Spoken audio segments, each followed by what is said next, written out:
Well, I think the market right now is like an aircraft carrier. We're waiting for the China deal to come in. We want to see it parked on the deck by 12/31.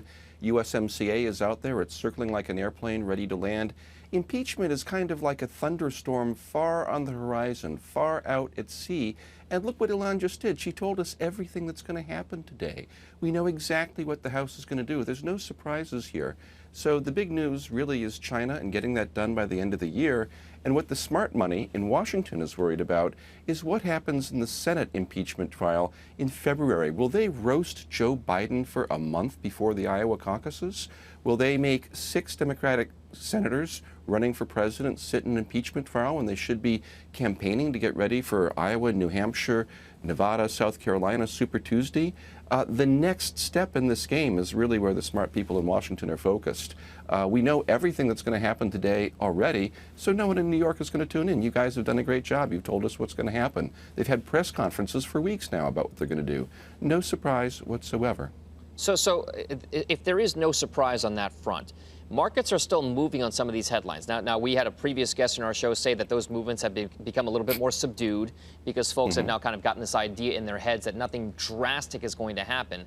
What exactly could be the major catalyst coming out of Washington, D.C. in the coming months that could really be that kind of either downside or upside mover that gets things kind of breaking out to one side or the other?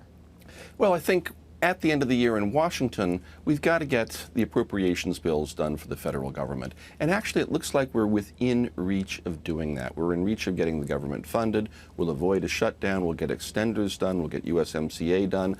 A lot of things we could do will let us close this year relatively cleanly, despite all of the noise. And I'm not really sure the market is moving on impeachment anymore. The market is moving on things like Trump's speech at the Economic Club of New York about China trade. The market is certainly moving on Jay Powell's comments. The market is moving on a lot of data, but I think impeachment just has no drama whatever unless you're looking at the impact on the presidential elections next year.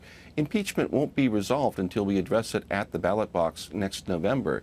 So really what investors care about is, would impeachment help or hurt the candidacy of Elizabeth Warren? Might we see a new Democratic candidate emerge now that Bloomberg and Deval Patrick are in the mix? Will Biden make it through?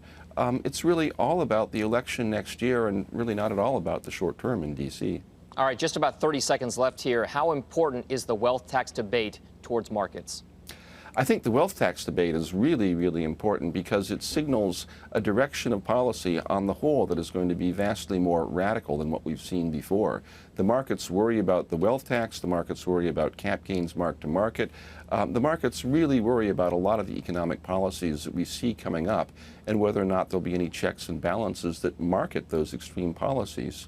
When you talk about a wealth tax, you're sending a signal that that's the tip of the iceberg, that even if the extreme stuff falls away, you're still going to be very aggressive across the board elsewhere. And that's not what markets want to see.